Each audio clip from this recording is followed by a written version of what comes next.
Good morning, Your Majesty. Good morning. Will the royal family help the Epstein investigation? Do you have a message for Epstein's victims, Your Majesty?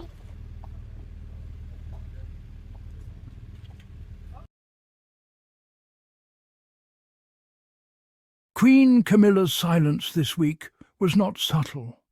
It wasn't discreet. It wasn't invisible. It was loud, almost deafening.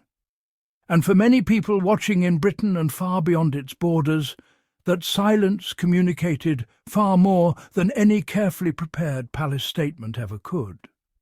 The moment itself was brief, ordinary even. On January 4th, as Camilla arrived at Christchurch Primary School in Camden to officially open the new Coronation Library, reporters did what reporters are expected to do. They asked the questions already circulating in public discourse, the questions many people feel have gone unanswered for far too long. They asked whether the royal family would have anything to say about the renewed investigation connected to Jeffrey Epstein.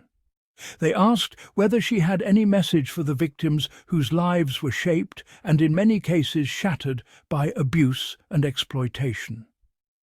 Camilla did not respond. She did not slow down. She did not acknowledge the questions. She did not offer a general expression of sympathy. She simply walked inside and continued with the engagement as planned.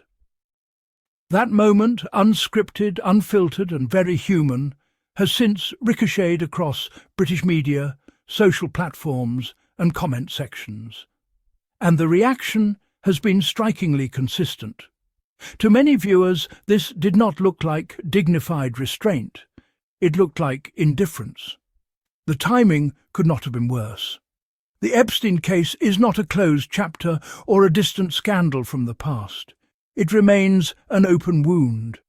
And in Britain, it is inseparable from unresolved questions surrounding Prince Andrew, whose associations with Epstein continue to cast a long shadow over the monarchy. The release of newly disclosed Epstein-related documents has dragged those associations back into the spotlight. Reopening uncomfortable conversations the institution has never fully resolved in the public's eyes.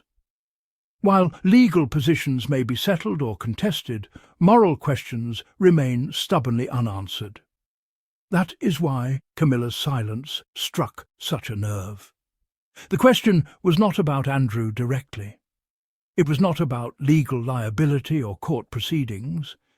It was about empathy, about acknowledging victims as human beings rather than liabilities. And this is where public reaction turned cold. Across British social media, people were not debating constitutional protocol or palace tradition. They were responding instinctively and emotionally. Many asked the same simple question: why is it so hard to acknowledge the victims? Why does the royal family always seem able to find words for jubilees, pageantry and ribbon cuttings, yet struggle to express compassion when harm is linked to someone within their own orbit? For Camilla specifically, this moment landed differently than it might have for another royal. Her public acceptance has always been conditional. Unlike Queen Elizabeth II, whose authority was rooted in decades of continuity and duty, Camilla's position rests on a far more fragile social contract. She was not universally embraced when she became Queen Consort. She was tolerated. Over time, some of the public warmed to her, but that goodwill was never guaranteed or permanent. Moments like this threaten to undo years of careful image rehabilitation. Silence in this context does not read as neutrality. It reads as avoidance. What makes the backlash sharper is that earlier in the same week, another senior royal demonstrated that a different response was possible. Prince Edward, speaking to CNN at the World Government Summit in Dubai, became the first member of the royal family to address the Epstein fallout publicly.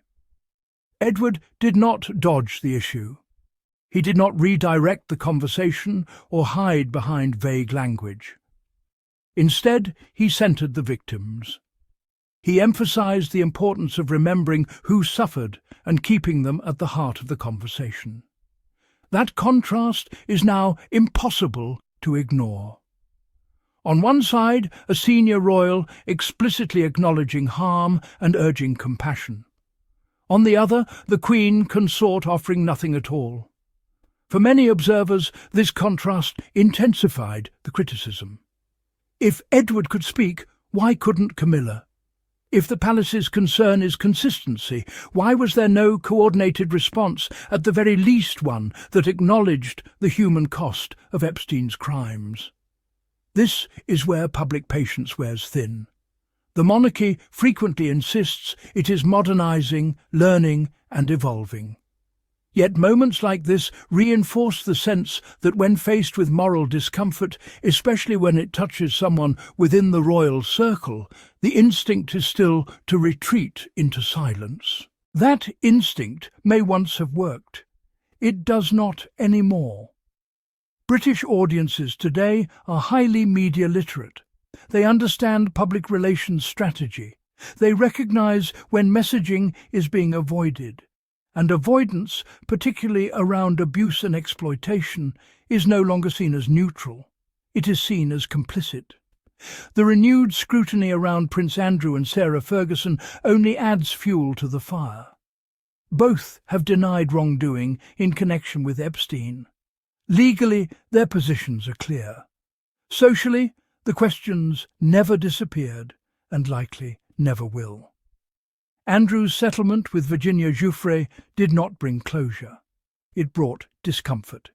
And the monarchy's handling of Andrew, since then removing him from public duties while maintaining privileges behind the scenes, has left many Britons feeling that accountability was partial at best. So when Camilla was asked about Epstein and the victims, people weren't hearing a question about Andrew alone. They were hearing a question about the institution itself. Does the royal family understand why this matters? Can it express moral clarity without legal hedging? Can it show humanity without risking reputation? To many observers, Camilla's silence suggested the answer is still no. This is particularly damaging because Camilla's role as Queen Consort is largely symbolic. She does not wield political power. She does not shape policy. Her influence is emotional and cultural. She is meant to embody empathy, stability, and moral presence. Libraries, literacy, domestic violence awareness, these are causes she has publicly championed. That is precisely why this moment felt so jarring. If empathy is part of the image, why was it absent here? Critics argue that even a brief acknowledgement, "My thoughts are with the victims," would have gone a long way. It would not have implicated anyone. It would not have commented on legal matters. It would simply have recognized suffering. Instead, the silence became the story. Now, British tabloids and broadcasters are circling. Headlines frame the moment as a snub. Commentators question judgment. Pundits ask whether the palace misjudged public sensitivity around Epstein. This is not a full-blown crisis yet, but it is the kind of moment that erodes goodwill quietly and cumulatively. Public opinion rarely collapses overnight. It cools. And that cooling is dangerous for a monarchy that relies on consent rather than force. The phrase, "Brits turned cold on Camilla," may sound dramatic, but it reflects a real shift in tone. Coverage that once leaned charitable is becoming sharper and more sceptical.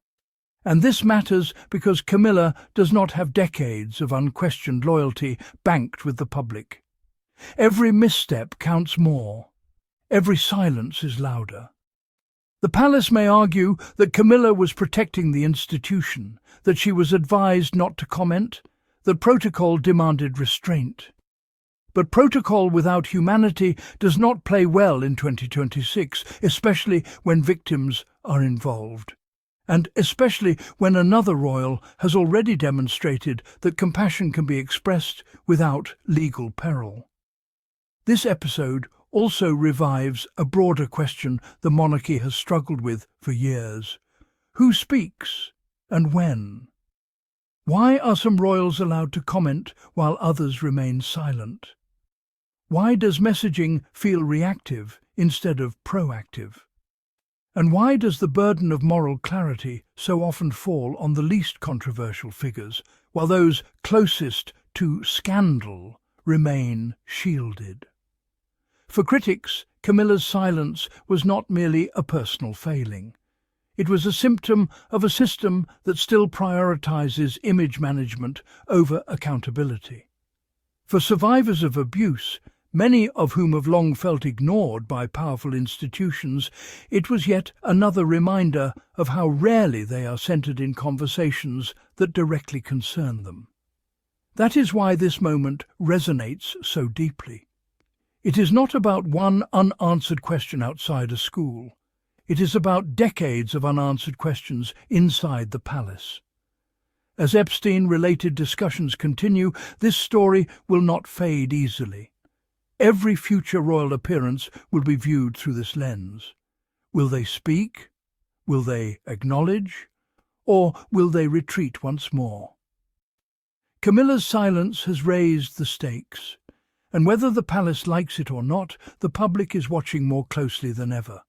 Because in modern Britain, dignity without empathy no longer passes as leadership. And silence, especially now, is never just silence.